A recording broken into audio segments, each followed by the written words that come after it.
నమస్తే, నేను మీ జాడే లక్ష్మణ్. ఏదైతే మొన్న 2 రోజుల క్రితం మనం ఎక్కడ చూసినా ఒకటి న్యూస్ కనిపిస్తుంది. ఏదైతే మల్లారెడ్డి హాస్పిటల్లో జరిగిన సంఘటన ఏదైతే మనకు కనిపిస్తుందో, గతంలో మనం ఠాగూర్ సినిమా చూసాము, శవానికి ట్రీట్మెంట్ చేయడం. మరి మల్లారెడ్డిలో హాస్పిటల్లో అదే జరుగుతుంటే ఆర్టీవీ రిపోర్టర్ పాపం విజయ్ తను ఎంతో కష్టపడి ఏదైతే అలా చేయడం తప్పు అని ఆ న్యూస్ కవరేజ్ కోసం వెళ్తే దాదాపు ఒక 50 మంది బాడీగార్డ్స్ అండి దారుణంగా వాళ్ళకు కొట్టి, ఏదైతే మనం కొన్ని విజువల్స్ లో మనం చూస్తున్నాం, కొట్టి అంటే ఒక్కటేసారి కెమెరామెన్ పైన కావచ్చు, మరి అదే కాకుండా యాంకర్ పైన కావచ్చు, 2-3 పైన ఒకటేసారి అలా అటాక్ చేశారు. మరి ఇది అసలు ప్రజాస్వామ్యమా, వాళ్ళు లేకపోతే దొంగలా? వాళ్ళు న్యూస్ కవరేజ్ కోసం వచ్చారండి. వాళ్ళ పరిస్థితి ఎలా ఉందో మరి ఇప్పుడు ప్రజెంట్ అయితే తను హాస్పిటల్లో ఉన్నారంట. తనతో ఒకసారి మాట్లాడడానికి మనం ట్రై చేద్దాం. ఒకసారి కాల్ అయితే చేద్దాం మన విజయ్ గారికి. ఏంటంటే చాలా దారుణం అండి ఇది, నిజంగా చెప్తున్నా కదా. ఏదైతే ఈరోజు ప్రపంచంలో 4వ పిల్లర్ ఒకటి మీడియా అంటే, కానీ అలాంటి వాళ్ళపై దాడులు చేయడం ఇప్పటివరకు కూడా చాలా మంది స్పందించలేరు. ఎందుకు స్పందిస్తలేరో మనం ఒకసారి తనతో ఒకసారి మాట్లాడదాం. ఏంది పరిస్థితి ఎలా ఉందో తనతో ఒకసారి మాట్లాడడానికి అయితే ట్రై చేద్దాం.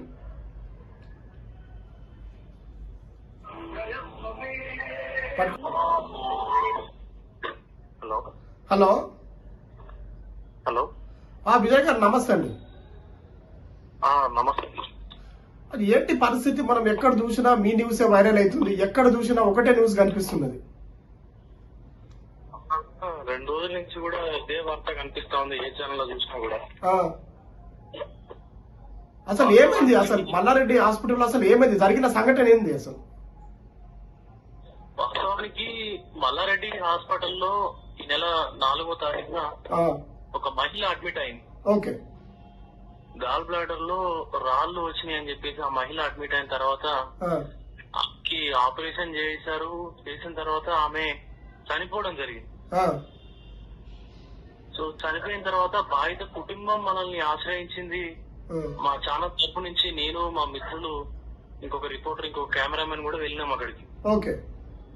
సో ఘటన జరిగిన ఆసుపత్రికి వెళ్ళిన తర్వాత నేను బాధిత కుటుంబంతో, వాళ్ళ బంధువులతో బైట్స్ తీసుకోవడం జరిగింది. వాళ్ళ యొక్క వాంగ్మూలం అంటే వాళ్ళ యొక్క బాధ ఏదైతుందో వాళ్ళతో చెప్పుకోవడం జరిగింది. అది నేను తీసుకున్నాను. ఓకే.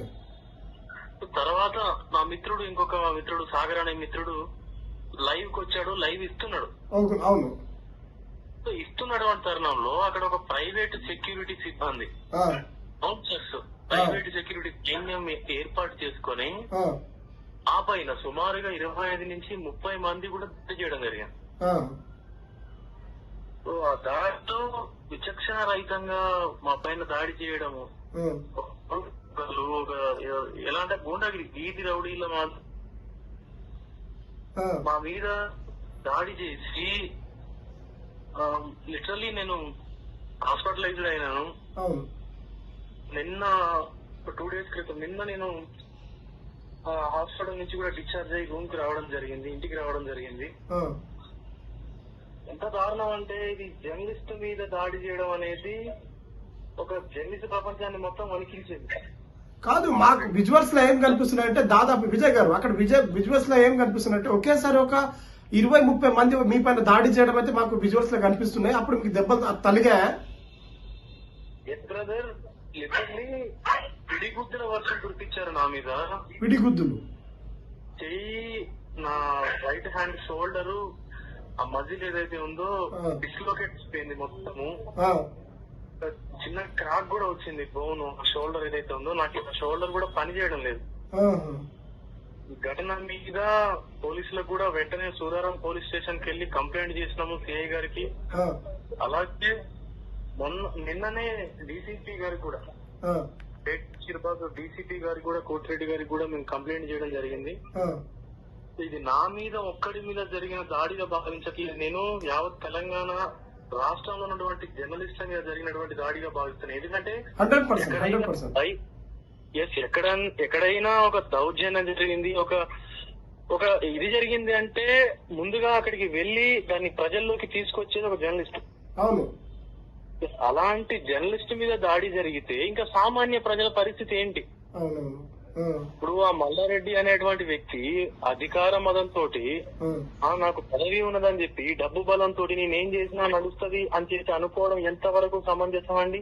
తప్పు తప్పు 100% తప్పదు. ఇప్పుడు హాస్పిటల్లో బౌన్సర్స్ ఉండాల్సిన అవసరం ఏముంది? అదేమైనా సెలబ్రిటీలు తిరిగే ప్లేసా? కాదు, మీరు న్యూస్ కవర్ వినండి, మీరు న్యూస్ కవర్ చేస్తుంటే మీకోసమే తీసుకొని వచ్చినట్టు ఉందా మరి? ఎస్, ఎగ్జాక్ట్లీ అండి. ఎందుకంటే ఆ మహిళ చనిపోయి 2 రోజులు అవుతున్నా కూడా ఆ మహిళ మృతదేహాన్ని వాళ్ళ యొక్క కుటుంబ సభ్యులకు అప్పగించలేదు. అంటే మరో ఠాగూర్ సినిమా కనిపిస్తుందని చెప్తున్నారా? ఎస్, కావాలని టార్గెట్ చేసి మరీ దాడి చేశారండి. ఎందుకంటే అప్పటికి డిఎంహెచ్ఓ గారు వచ్చారు. డిఎంహెచ్ఓ తో మేము మాట్లాడాం. డిస్ట్రిక్ట్ మెడికల్ హెల్త్ ఆఫీసర్ ఎవరైతే ఉన్నారో ఆయనతో మాట్లాడి ఇలా జరిగింది, ఖచ్చితంగా చర్యలు తీసుకుంటాము, అక్కడ తప్పు జరిగింది అని చెప్పేసి ఆయన కూడా నిర్ణయించారు. తప్పు జరిగింది అని చెప్పేసి కూడా స్పష్టం చేశారు. స్పష్టం చేసిన తర్వాత కూడా మాపై ఇలా దాడి జరగడం అనేది యావత్ తెలంగాణలో కూడా మొత్తం సంచలనంగా మారింది ఈ విషయం. గవర్నమెంట్ ఇప్పటికీ ఎలాంటి యాక్షన్ తీసుకోకపోవడం అనేది మాకు కొంత చర్చనీయాంశంగా మారింది. ఎందుకంటే ఒకప్పుడు ఆయన గవర్నమెంట్ లో ఉండొచ్చు, ఇప్పుడు ఆయన ఎమ్మెల్యేగా ఉండొచ్చు మల్లారెడ్డి గారు. కానీ జరిగినటువంటి అన్యాయాన్ని ప్రజలకు చూపెట్టేటువంటి తరుణంలో ఉండొచ్చు మల్లారెడ్డి గారు. కానీ జరిగినటువంటి అన్యాయాన్ని ప్రజలకు చూపెట్టేటువంటి తరుణంలో మా పైన దాడి చేయడం అనేది ఎంతవరకు సమంజసం అని చెప్పేసి మీరు సాటి జర్నలిస్ట్ కాబట్టి నేను అడుగుతున్నా మీ మీడియా ఛానల్ ముఖంగా కూడా. చాలా పెద్ద తప్పండి. ఎందుకోసం అంటే మీలాంటి వాళ్ళు మనలాంటి వాళ్ళు ఉండడం వల్లనే ఈ రోజు ప్రజలకు సమస్యకు పరిష్కారం అంటే మనలాంటి వాళ్ళని 100% చెప్తున్నా. ఎస్, అలాంటి మన పైన దాడి చేయడం అనేది ఇది ఎంతవరకు కరెక్ట్? పోలీసులు ఒక డీసీపీ గారు గనక ఎలాంటి చర్యలు తీసుకోకపోతే మేము కమిషనర్ గారి దగ్గరికి వెళ్తాం. ఈవెన్ డీజీపీ గారి దగ్గరికి కూడా వెళ్ళేటువంటి ఆలోచన అయితే ఖచ్చితంగా ఉంది. మరి మీరు పోలీస్ స్టేషన్ వెళ్ళినా చెప్తున్నాడు, పోలీసు వాళ్ళు వాళ్ళపైన ఏమైనా చర్యలు తీసుకున్నారా? మరి తీసుకుంటున్నారండి. తీసుకున్నామంటే ఎలా అంటే ఒక 3-4 తీసుకొచ్చి ఏదో నామమాత్రం దాంట్లో స్టేషన్ లో వేసి కేసు ఫైల్ చేశాము, ఎఫ్ఐఆర్ అంటే 25-30 మంది నా పైన దాడి చేస్తే మా ముగ్గురి పైన మా కెమెరామెన్ మా తోటి రిపోర్టర్ మీద దాడి చేస్తే ఒక 3-4 తీసుకొచ్చారు మీరు. యాజమాన్యాన్ని దాంట్లో కేసులో ఆ యొక్క ఎఫ్ఐఆర్ లో చేర్చలేదు. మళ్ళీ నిన్న వెళ్ళి మేము డీసీపీ దగ్గర మాట్లాడితే అప్పుడు యాజమాన్యాన్ని కూడా చేస్తామని చెప్పేసాను. ఇది పోలీసులు కూడా మల్లారెడ్డికి సపోర్టివ్ గా ఉన్నట్టే తెలుస్తా ఉంది. ఖచ్చితంగా అంటారా? ఖచ్చితంగా. ఎందుకంటే మల్లారెడ్డి మీరు ఒకటి గమనించలేదు. మీరు మేడ్చల్ లో ఉన్నటువంటి ఆ ఏరియాలో ఉన్నటువంటి ఆ పోలీస్ స్టేషన్ ఏదైతే ఉందో, పేట్ బషీర్బాద్ పోలీస్ స్టేషన్ ఏదైతే ఉందో దాని పరిధిలోకే వస్తాయి మల్లారెడ్డి కళాశాలలు గాని, మల్లారెడ్డి విద్యా సంస్థలు, అలాగే మల్లారెడ్డి హాస్పిటల్ గాని, ఇవన్నీ కూడా అవునవును కేవలం ఆ ఒక్క పోలీస్ స్టేషన్ పరిధి కిందకే వస్తాయి. సో ఏం జరిగినా కూడా ఈజీగా మేనేజ్ చేయొచ్చు అనమాట. సో బయట పెట్టడానికి అంటే ఆయన యొక్క ఆకృత్యాలు, ఆయన యొక్క ఆసుపత్రిలో జరిగేటువంటి అన్యాయాలు, అక్రమాలన్నీ బయట పెట్టడానికి వెళ్తే ఇలా ప్రైవేటు సెక్యూరిటీ బౌన్సర్లను పెట్టి దాడి చేస్తారు అన్నమాట. అంటే మీ అభిప్రాయం ఏంటంటే ఏదైనా బిజినెస్ పెట్టుకోవాలంటే ఖచ్చితంగా ఒక రాజకీయ నాయకుడు సపోర్ట్ మద్దతు ఉండాలంటారు? ఖచ్చితంగా ఉందండి. రాజకీయ నాయకుల సపోర్ట్ లేనిది ఎందుకు ఆయన మీద యాక్షన్ తీసుకోవట్లేదు? ఇప్పుడు జర్నలిస్ట్ మీద జరిగింది, ఈ రోజు నా పైన జరిగింది, రేపు మీ పైన జరుగుతుంది, రేపు ఇంకొకరి పైన జరుగుతుంది. ప్రజలకు జర్నలిజం పట్ల, పొలిటికల్ పట్ల, టీవీ ఛానల్స్ పట్ల నమ్మకం కోల్పోతారు కదండి. ప్రభుత్వం ఏం చేయాలి? సత్వరమే వాళ్ళ పైన కఠిన చర్యలు తీసుకుంటేనే ఒక భయం అనేది వస్తుంది. ఇంకెవరైనా సరే ఒక జర్నలిస్ట్ మీద చేయాలంటే భయపడాల్సినటువంటి పరిస్థితి తీసుకురావాలి. అంతే ఇలా వదిలేస్తే మాత్రం ఇది ఈ రోజు నాకు అవుతుంది, రేపు ఇంకొకరికి అవుతుంది. కరెక్ట్. ఒకటే విజ్ఞప్తి చేస్తున్న ప్రభుత్వానికి కూడా, నా పైన జరిగిందని నేను పర్సనల్ గా తీసుకోవట్లేదు. ఇది తెలంగాణ రాష్ట్రంలో ఉన్నటువంటి అందరూ జర్నలిస్టుల మీద జరిగింది. 100% ఇది మీ పైన కాదు, టోటల్ జర్నలిస్ట్ పైన ఇది. ఎస్, టోటల్ గా సుమారుగా 20-25 మంది ఒకేసారి గుంపుగా నా మీద పడిపోతే ఒక 3 తీసుకొచ్చి స్టేషన్ లో కూర్చోబెట్టడం ఇది ఎంతవరకు న్యాయమో నాకు అర్థం కావట్లేదు అన్నగారు. కానీ ఇంకో విషయం మనకు కనిపిస్తుంది అక్కడ, మీరు అది మృతదేహానికి ఏదైతే మీరు చూస్తున్నారో వీడియో, మృతదేహానికి మీరు ట్రీట్మెంట్ చేస్తున్న విషయం వాస్తవమా అవస్థమా? మృతదేహానికి చనిపోయినటువంటి మృతదేహానికి ట్రీట్మెంట్ చేసింది వాస్తవం. ప్రూఫ్ మన దగ్గర ఏమైనా ఉందా? ఎస్, వాళ్ళ ఫ్యామిలీ మనతో మాట్లాడారు. ఆహా. ఆ మాట్లాడిన తర్వాత ముందు నేను బయట తీసుకున్న తర్వాత నన్ను ముందు టార్గెట్ చేశారు. ఓ ఈ వ్యక్తి తీసుకున్నాడు. తర్వాత ఇంకొక రిపోర్టర్ లైవ్ కి వచ్చిన తర్వాత ముందుగా ప్లాన్ ప్రకారం పకడ్బందీగా ప్లాన్ చేసి కెమెరాని ఆపేస్తే ఇంకా ఏం జరిగింది ఇక్కడ బయటికి తెలియదు అన్న ఉద్దేశంతో వాళ్ళు మా మీద అంటే ముందుగా మా రిపోర్టర్ మీద దాడి చేయడానికి యత్నించారు. నేను కారులో నుంచి దిగి మా రిపోర్టర్ నన్ను పిలవగానే నేను కారులో నుంచి దిగి నా సెల్ ఫోన్ తో చిత్రీకరించేటువంటి ప్రయత్నం చేశాను. అప్పుడు వాళ్ళను వదిలేసి నా పైన పడారు. నా పరిస్థితి ఎలా అంటే నేను వాళ్ళ నుంచి పారిపోయి తప్పించుకొని మెయిన్ గేట్ దాటేసినా కూడా వెంబడించి మరీ ఒక అడవిలో జింకని క్రూరముగాలు వేటాడినట్టు ఒక దృశ్యం నాకు కనిపించింది అక్కడ. కాదు, అక్కడ చుట్టుపక్కల వాళ్ళు ఎవరు మీకు మద్దతు పలకలేదా? మరి సపోర్ట్ చేయలేదా? ఆగేంత సిచ్యువేషన్ లేదన్న గారు. అక్కడ ఎంతమంది సుమారుగా 25-30 మంది అక్కడ ఉన్నదంతా వాళ్ళే. ఇంకా మొత్తం వాళ్ళ మల్లారెడ్డికి సంబంధించిన వాళ్ళే అంటారా? వాళ్ళే. ఇంకా వాళ్ళ హాస్పిటల్లో ఉన్నటువంటి డ్రైవర్స్, వాళ్ళ పర్సనల్ డ్రైవర్స్, సెక్యూరిటీ చీఫ్, ఇంకా వాళ్ళే కదా. ఇప్పుడు సెక్యూరిటీ వాళ్ళు స్వతహాగా నిర్ణయం తీసుకోవడానికి ఉండదు. యాజమాన్యం చెప్తేనే ఏదైనా చేస్తారు. సో యాజమాన్యానికి తెలియకుండా ఈ దాడి జరుగుతుందా? జరగదు. అది ఏదో వాళ్ళు సపోర్ట్ చేసినట్టు అంటారు కనిపిస్తున్నది ఇక్కడ. ఖచ్చితంగా పోలీసు వారు కూడా వాళ్ళకి సపోర్ట్ చేస్తున్నట్టుగా మాకు అనిపించింది. నేను డీసీపీ ఆఫీస్ దగ్గరికి వెళ్ళి కూడా డీసీపీ గారిని కూడా విజ్ఞప్తి చేసి కోరుకున్నా. ఇది సార్ ఈ రోజు మా మీద జరిగిందని చెప్పి మేము అనుకోవట్లేదు, జర్నలిజం మీద జరిగింది. ఇది వాస్తవం. కరెక్ట్. నమ్మకం కోల్పోకూడదు. ఎందుకంటే మనం చెప్తేనే ప్రజలకు తెలిసేది. కరెక్ట్. ఆ ఒక్క విషయం మీద మాత్రం ఖచ్చితంగా పోరాటం చేస్తామని చెప్పి కూడా చెప్పాను. ఒకవేళ గనక తగిన న్యాయం గనక చేకూరకపోతే డీజీపీ గారి దగ్గర కూడా వెళ్ళడానికి మేము సిద్ధంగా ఉన్నామని చెప్పి కూడా నేను డీజీపీ గారికి తెలియజేశాను అన్నగారు. ఓకే అన్న, ఇంకొకటి ఏంటంటే ఇక్కడ పోలీస్ సిబ్బంది పక్కకు పెడితే మన రాజకీయ నాయకులు కావచ్చు, ఎవరైనా మీకు మీడియా డిపార్ట్మెంట్ కావచ్చు, అందరు మద్దతు ఇస్తున్నారా? మరి అక్కడ ఉన్నటువంటి లోకల్ రిపోర్టర్స్ అందరూ కూడా నాకు మద్దతుగా ఉన్నారన్న. కానీ ఏ ఒక్క రాజకీయ నాయకుడు గాని, ఏ ఒక్క పార్టీ శ్రేణులు గాని దీని గురించి మాట్లాడలేదు. సిగ్గుచేటంటే అసలు చాలా సిగ్గుచేటు ఇది. ఎందుకంటే అవతల ఉన్నది పెద్ద తలకాయ కదా. వాళ్ళ దగ్గర డబ్బులు ఉన్నాయి, వాళ్ళ దగ్గర అధికారం ఉన్నది, వాళ్ళ దగ్గర అన్ని ఉన్నాయి, ఆస్తులు ఉన్నాయి. సో మనం ఒక చిన్న స్థాయిలో ఉన్నటువంటి వాళ్ళం. సో మనకి సపోర్ట్ చేయడానికి ఎవరు రారు కదా. ఈవెన్ అక్కడ ఉన్నటువంటి లోకల్ రిపోర్టర్స్ అందరూ కూడా మల్లారెడ్డికి సంబంధించినటువంటి అన్ని వార్తలను కూడా బ్యాన్ చేశారు. డబ్బులు ఇచ్చేసి. కానీ ఏ రాజకీయ నాయకుడు కూడా ఈ విషయం గురించి మాట్లాడలేదు. కేటీఆర్ గారు అన్నారు కదా అంతకుముందు ఏదో జర్నలిస్టుల మీద దాడి జరిగింది సీఎం సొంత నియోజకవర్గంలో. మరి ఇది దాడి కాదా అండి? వాస్తవం. ఇది కనిపించట్లేదా కేటీఆర్ గారికి, రేవంత్ రెడ్డి గారికి? అదే నేను చెప్తున్నా. అదే మద్దతు ఎవరైనా ఇస్తున్నారా? రాజకీయ నాయకుడు సపోర్ట్ చేయాలి కదా. కనీసం వాళ్ళ న్యూస్ మనం ఎంత వాళ్ళు ఎక్కడ పోయినా మీరు మనలాంటి వాళ్ళు వేస్తేనే కదా వాళ్ళు కనిపించేది. ఏ ఒక్కరు కూడా సపోర్ట్ లేదండి. ఏ ఒక్కరిది కూడా సపోర్ట్ లేదు. అంటే వాళ్ళు మొత్తం రాజు స్థాయిలో ఉన్నటువంటి వాళ్ళం. సో మనకి సపోర్ట్ చేయడానికి ఎవరు రారు కదా. ఈవెన్ అక్కడ ఉన్నటువంటి లోకల్ రిపోర్టర్స్ అందరూ కూడా మల్లారెడ్డికి సంబంధించినటువంటి అన్ని వార్తలను కూడా బ్యాన్ చేశారు. డబ్బులు ఇచ్చేసి. కానీ ఏ రాజకీయ నాయకుడు కూడా ఈ విషయం గురించి మాట్లాడలేదు. కేటీఆర్ గారు అన్నారు కదా అంతకుముందు ఏదో జర్నలిస్టుల మీద దాడి జరిగింది సీఎం సొంత నియోజకవర్గంలో. మరి ఇది దాడి కాదా అండి? వాస్తవం.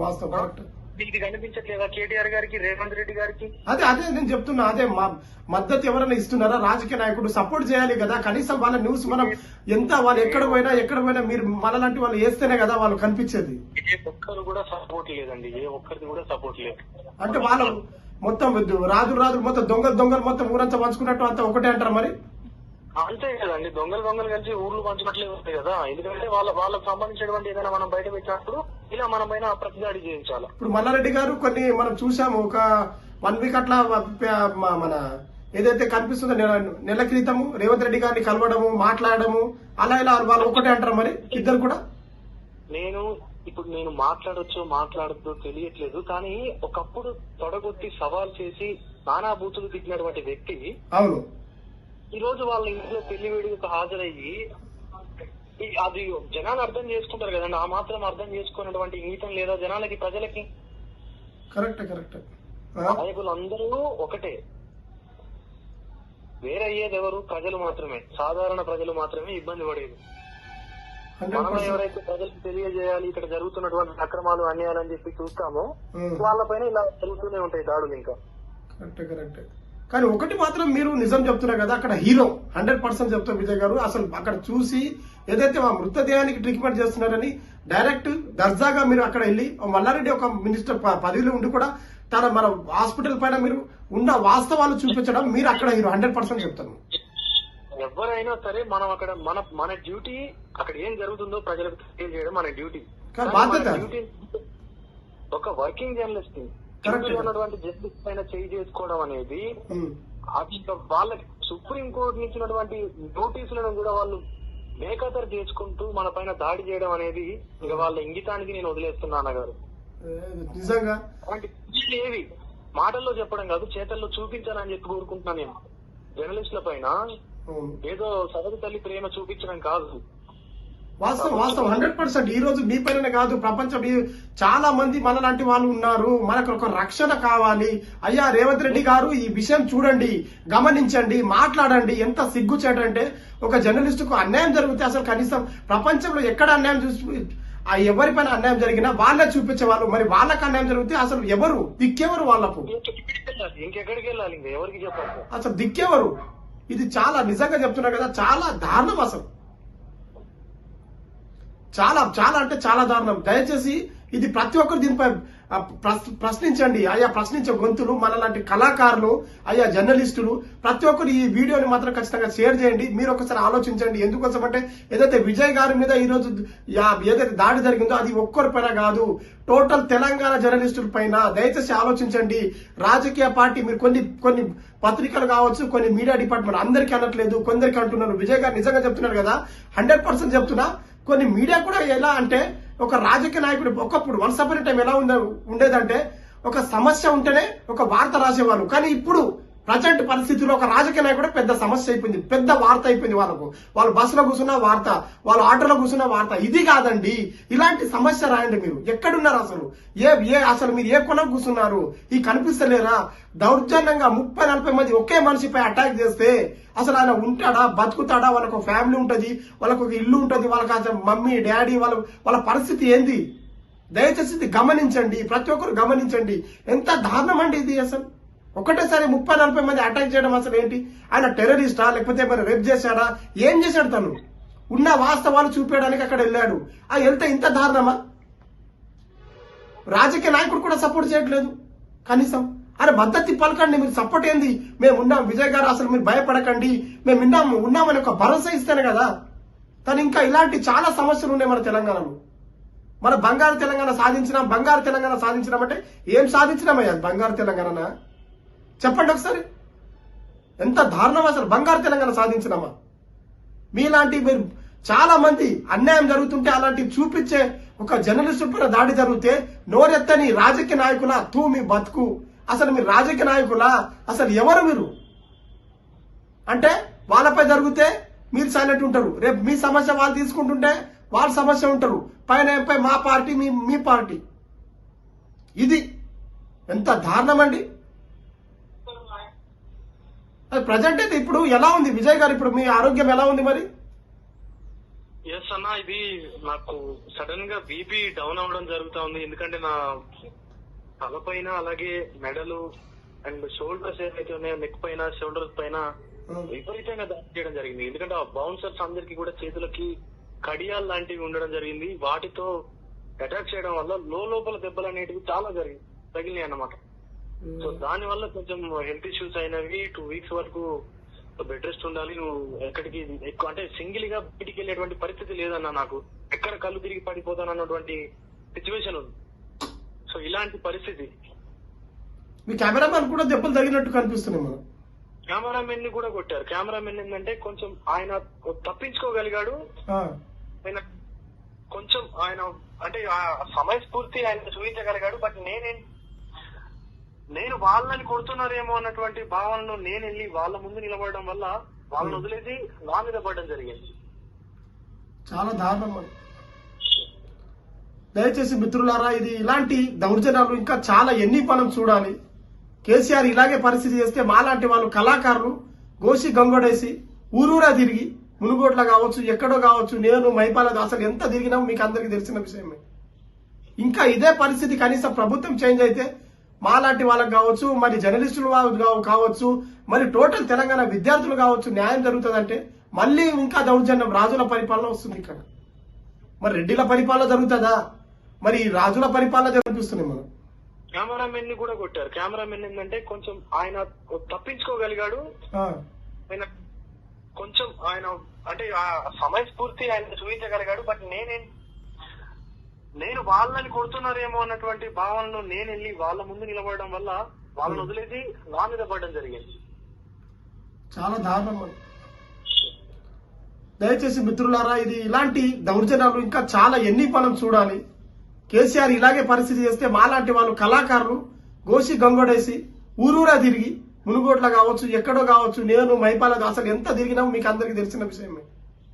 ఇంకా ఇదే పరిస్థితి కనీసం ప్రభుత్వం చేంజ్ అయితే మాలాంటి వాళ్ళకి కావచ్చు, మరి జర్నలిస్టులు కావచ్చు, మరి టోటల్ తెలంగాణ విద్యార్థులు కావచ్చు న్యాయం జరుగుతుందంటే మళ్ళీ ఇంకా దౌర్జన్యం రాజుల పరిపాలన వస్తుంది. ఇక్కడ మరి రెడ్డిల పరిపాలన జరుగుతుందా, మరి రాజుల పరిపాలన జరుగుతుందా? మల్లారెడ్డి కావచ్చు, రేవంత్ రెడ్డి కావచ్చు, ఎవరైనా కావచ్చు. కానీ దయచేసి ముందు మీరు ఏంటంటే కనీసం రెస్పెక్ట్ ఇవ్వకపోయినా పర్వాలేదు, కానీ మాకు కనీసం గుర్తించండి. సమాజ సేవ చేసే వాళ్ళకు గుర్తించండి, ఉన్న వాస్తవాలు చూపించే వాళ్ళకు గుర్తించండి, మాలాంటి కళాకారులకు గుర్తించండి. ఎంత దారుణం అండి ఇది. అంత 30 మంది ఒక మనిషిపై అటాక్ చేస్తే ఆయన ఉంటాడా, బతుకుతాడా? అసలు ఏంటి పరిస్థితి? ఎంత దారుణం ఇది. ఇంకా ఒక రాజకీయ నాయకుడు రేవంత్ రెడ్డి గారు కూడా స్పందించలేదు. ఏందన్నా రేవంత్ రెడ్డి అన్న, ఇది కరెక్టా? కొంచెం మన మీకు సీతక్క కావచ్చు పెద్ద పెద్ద మాటలు తిరుగుకుంటా, అక్క ఎక్కడ సీతక్క కరోనా టైంలో ఇక్కడ తీసుకుంటా, అక్కడ తీసుకుంటా, ఫోటోలు తీసుకుంటా, వీడియోలు తీసుకుంటా వెళ్తున్నారు. మీ వీడియోస్ మేము ఎన్ని షేర్ చేసామో మాకు తెలియదా? మరి ఇప్పుడు ఏమైంది? కేటీఆర్ గారు మా మాటి మాటికి ప్రెస్ మీట్ పెడుతున్నారు, మాటి మాటికి ప్రెస్ మీట్ పెడతారు. మరి ఇట్లాంటి వాళ్ళ పైన మాట్లాడరా? హరీష్ రావు గారు అసలు ఎటు ఉన్నారు? మీరు ఉన్నారా సమాజంలో? బయట వెళ్ళారా?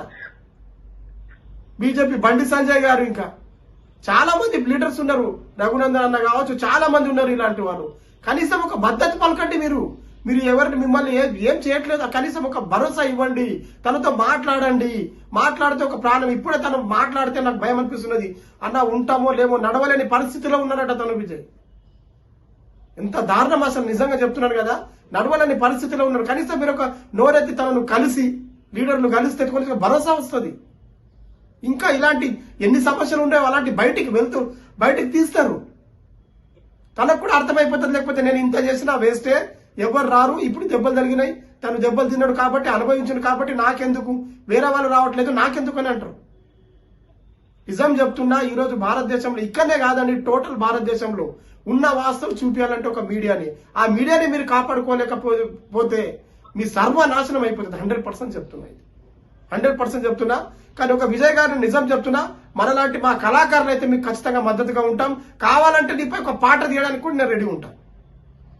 థ్యాంక్ యూ అన్న, thank you very much. But ఎంత వరకైనా వెళ్ళడానికి సిద్ధంగా ఉన్నాయి. నా ఒక్కడి పైన కాదు, జర్నలిస్టుల పైన అందరి పైన కూడా ఒక బాధ్యత ఆలోచన తీసుకురావాలి ప్రభుత్వం అని చెప్పేసి ఖచ్చితంగా పోరాటం అయితే చేయడానికి సిద్ధంగా ఉన్నామని. తప్పకుండా అండి, మీరు భయపడకండి. మీరు ఏదైతే ఉందో నేను 100% ఇలాగే పోరాటం చేస్తూ ఉండండి. మేము ఇదే ఒకప్పుడు 2001 నుంచి గోసి గొంగడేసుకుని పాటలు పాడిన వాళ్ళం. ఈ రోజు సోచర్ ఒక ఛానల్ పెట్టుకుని ఒక మీడియా పరంగా నడిపిస్తున్నాం. కానీ 100% చెప్తున్నా, మాకు కూడా గుర్తింపు లేదు. కానీ అయినా ఇప్పుడు కూడా చెప్తున్నాం కదా, మళ్ళీ ఇదే తెలంగాణలో గోసి గొంగడేసుకుని ఖచ్చితంగా మేము తిరిగే రోజులు మాకు కూడా ఇక దగ్గర పడ్డాయి. ఖచ్చితంగా ఇదైతే ఉందో మీలాంటి వాళ్ళకైతే మరి ఖచ్చితంగా మేము పాటలు పాడడానికి అయితే రెడీ ఉన్నాం. మీరు భయపడాల్సిన అవసరం లేదు. మరీ ఇంకా ఇలాంటి వీడియోస్ మీరు బయట తీయండి. ప్రజల వైపు మీ మీడియా ఉండాలని మనసారా కోరుకుంటున్నాను. మరొక మీకు కావచ్చు, RTV ఛానల్ కు కావచ్చు, ప్రత్యేక మా ఛానల్ తరపు నుంచి ధన్యవాదాలు తెలుపుతున్నాను. ఓకే అండి, భయపడకండి. మా మద్దతు మాత్రం ఖచ్చితంగా ఉంటుంది మీకు. ఇదే అండి మిత్రులారా, దయచేసి ప్రతి ఒక్కరు గమనించండి. మరొకసారి చెప్తున్నాను, RTV విజయ్ కావచ్చు, పాపాన దెబ్బలు 50 మందికి దాదాపు 30-40 మంది ఒకేసారి అటాక్ చేస్తే తను లేవలేని పరిస్థితి, బెడ్ రెస్ట్ తీసుకుంటున్నారట.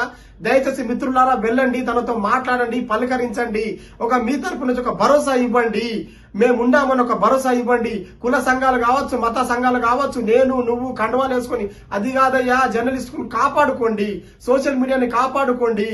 డబ్బుతోని మీరు చాలా మంది అంటారు డబ్బుతో ఇస్తే న్యూస్ వేస్తాము, అది కాదు. ఖచ్చితంగా ప్రజల సమస్య తీయడమే న్యూస్. 100% చెప్తున్నా. రాజకీయ నాయకుడు చాలా మంది అనుకుంటున్నారు డబ్బులు ఇస్తే రాజకీయ నాయకుడికి న్యూస్, అది చాలా పెద్ద తప్పు.